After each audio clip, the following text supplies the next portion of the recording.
ಸಾಮಾನ್ಯವಾಗಿ thyroid problem ಎರಡು ವಿಧದಿರುತ್ತೆ. ಒಂದೇನಂತಂದರೆ hypothyroidism ಅಂತ ಹೇಳ್ತೀವಿ. ಅದರಲ್ಲಿ ಏನಾಗುತ್ತೆ, ಈ ಗ್ರಂಥಿ ಏನಿದೆಯಲ್ಲ ಅದು ಹಾರ್ಮೋನ್ ಉತ್ಪತ್ತಿಯನ್ನು ಕಮ್ಮಿ ಮಾಡುತ್ತೆ, ಅದನ್ನು ನಾವು ಹೈಪೋಥೈರಾಯ್ಡಿಸಮ್ ಅಂತ ಹೇಳ್ತೀವಿ. ಇನ್ನೊಂದು ಏನು ವಿಧ ಅಂತಂದರೆ ಈ ಗ್ರಂಥಿ ಏನು ಮಾಡುತ್ತೆ, ಹಾರ್ಮೋನ್ ಉತ್ಪತ್ತಿಯನ್ನು ಜಾಸ್ತಿ ಮಾಡುತ್ತೆ, ಅದನ್ನು ಹೈಪರ್ ಥೈರಾಯ್ಡಿಸಮ್ ಅಂತ ಹೇಳ್ತೀವಿ. ಅನ್ನೋದಾಗಿ ನಾವು ಹೈಪೋಥೈರಾಯ್ಡಿಸಮ್ ಇದ್ದರೆ ಆ ಪೇಷಂಟ್ ನಮಗೆ ಯಾವ ಥರ ಬರ್ತಾರಪ್ಪ, ಅವ್ರಿಗೆ ಏನೇನು ಪ್ರಾಬ್ಲಮ್ ಇರುತ್ತೆ ಹೈಪೋಥೈರಾಯ್ಡ್ ಇರೋರಿಗೆ ಅಂತಂದರೆ, ಅವರಿಗೆ ಅವ್ರ ತೂಕ ಹೆಚ್ಚಾಗಿದೆ ಅಂತ ಅನಿಸ್ಬೋದು.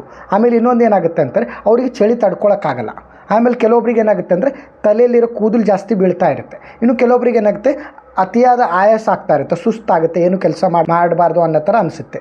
ಇನ್ನೊಬ್ರು ಕೆಲವು ಮಹಿಳೆಯರಿಗೆ ಏನಾಗುತ್ತೆ, ಮುಟ್ಟು ಕರೆಕ್ಟಾಗಿ ಬರಲ್ಲ, ಸೊ ಮುಟ್ಟಿನ ತೊಂದರೆನೂ ಆಗ್ಬೋದು.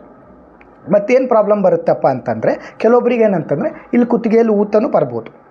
ಡಾಕ್ಟರ್ ಹತ್ರ ಹೋದಾಗ ಡಾಕ್ಟ್ರ್ ಏನು ಟ್ರೀಟ್ಮೆಂಟ್ ಕೊಡ್ತಾರೆ ಅಂತಂದರೆ, ಈಗ ಹೈಪೋಥೈರಾಯ್ಡಿಸಮ್ ಇರೋರಿಗೆ ಏನು ಹೇಳ್ತೀವಿ ಅಂತಂದರೆ, ಒಂದು ತೂಕ ಕಂಟ್ರೋಲ್ ಮಾಡ್ಕೊಳಕ್ಕೆ ನೋಡಬೇಕು, ಸ್ಟ್ರೆಸ್ ಏನಾರು ಇದ್ದರೆ ಅದನ್ನು ಕಂಟ್ರೋಲ್ ಮಾಡ್ಕೊಳ್ಬೇಕು, ಆಮೇಲೆ ರೆಗ್ಯುಲರ್ ಎಕ್ಸಸೈಸ್ ಮಾಡಬೇಕು, ಆಮೇಲೆ ಕೆಲವೊಂದು ಆಹಾರ ಪದಾರ್ಥಗಳು ಅಂದರೆ ಗೋಬಿ ಆ ಥರದ ಐಟಮ್ ಎಲ್ಲ ತಿನ್ನಬಾರ್ದು, ಕಾಯ್ಟ್ರೋಜನ್ಸ್ ಅಂತ ಹೇಳ್ತೀವಿ, ಆ ಥರ ಐಟಮ್ ತಿನ್ನಬಾರ್ದು. ಮತ್ತು ಊಟದಲ್ಲಿ ಉಪ್ಪಿನಾಂಶ ಚೆನ್ನಾಗಿರೋ ಉಪ್ಪನ್ನು ಯೂಸ್ ಮಾಡಬೇಕು, ಉಪ್ಪಿನಾಂಶ ಚೆನ್ನಾಗಿ ತಿನ್ಬೇಕಂತ ಹೇಳ್ತೀವಿ. ಇದು ಹೈಪೋಥೈರಾಯ್ಡ್ ಇರೋರಿಗೆ ಕಾಮನಾಗಿ ಹೇಳೋದು. ಅದ್ರ ಜೊತೆಯಲ್ಲಿ ಏನಂತಂದರೆ ಟ್ರೀಟ್ಮೆಂಟ್ ಬಂದ್ಬಿಟ್ಟು ಅವರಿಗೆ ಥೈರಾಯ್ಡ್ ಉತ್ಪತ್ತಿ ಹಾರ್ಮೋನ್ ಕಮ್ಮಿ ಆಗಿರುತ್ತೆ, ಸೊ ಅವ್ರಿಗೆ ಏನಂತೀವಿ ನಾವು ಥೈರಾಕ್ಸಿನ್ ಅಂತ ಹಾರ್ಮೋನ್ ಸಪ್ಲಿಮೆಂಟೇಷನ್ ಕೊಡ್ತಾ ಇರ್ತೀವಿ.